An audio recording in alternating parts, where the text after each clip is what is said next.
নীলফামারীতে আনারসের বাগান করে সফল প্রভাষক শরীফুল ইসলাম ডলার। একই বাগানে সাথী ফসল হিসেবে চাষ করছেন মাল্টা, আম এবং কলা। এই মিশ্র ফলের বাগান করে তিনি শুধু নিজে স্বাবলম্বী হননি, বরং কর্মসংস্থানও করেছেন অনেক মানুষের। আর এই বাগান ঘিরেই পাইনঅ্যাপল ভ্যালি নামের পর্যটন কেন্দ্র গড়ে তোলার পরিকল্পনা করছে উপজেলা প্রশাসন। আব্দুর রশিদ শাহর পাঠানো তথ্য ছবি নিয়ে ডেস্ক রিপোর্টে দেখুন বিস্তারিত।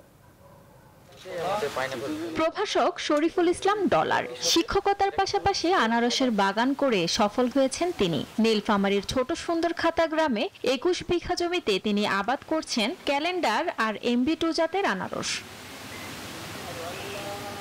শরীফুল ইসলাম জানান, প্রতি বিঘায় ৬ থেকে ৭ হাজার চারা রোপণ করতে খরচ হয় ৭০ থেকে ৮০ হাজার টাকা। প্রায় ১.৫ থেকে ২ বছরের মাথায় ফলন পাওয়া যায়, আর বাজারে তা বিক্রি হয় ২ থেকে ২.৫ লাখ টাকায়। একই জমিতে সাথী ফসল হিসেবে চাষ করছেন মাল্টা, আম ও কলা। এই আনারসের কস্ট দ্বারা আমাদের বেশি, কারণ হচ্ছে আমাদের এখানে সাথী ফসল হিসাবে কলা, আম, বিভিন্ন ধরনের সাথী ফসল হিসাবে চাষাবাদ করি।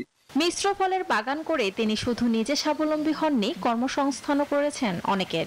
আমরা এই শরীফুল চাচার বাগানে প্রতিদিনই কাজ করি এবং কাজের হাজিরা হিসাবে ৪০০ টাকা প্রতিদিন হাজিরা দেওয়া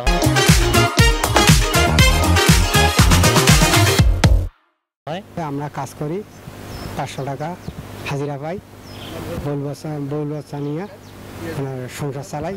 শরীফুল ইসলামকে সব ধরনের সহায়তা করছে স্থানীয় কৃষি কর্মকর্তারা।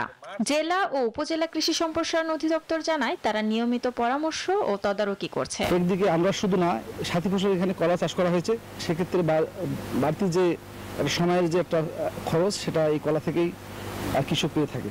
আমরা কৃষি বিভাগ থেকে ইতিমধ্যেই তাকে যেমন আনারসের চারা থেকে শুরু করে যাবতীয় উপকরণ সহায়তা দেওয়া হয়েছে।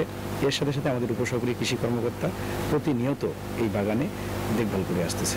উপজেলা প্রশাসনের পক্ষ থেকে এই আনারস বাগানকে ঘিরে পাইনঅ্যাপল ভ্যালি নামের একটি পর্যটন কেন্দ্র গড়ে তোলার পরিকল্পনা নেওয়া হয়েছে। যেহেতু আমাদের ডিমলায় কোনো ট্যুরিজম স্পট নেই, এই জায়গাটিকে আমরা পাইনঅ্যাপল ভ্যালি হিসাবে গড়ে তুলব।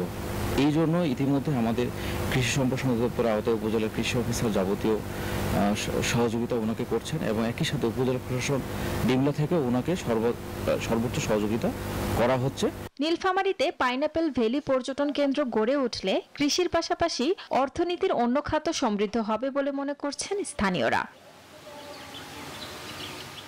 Desk report, news 24।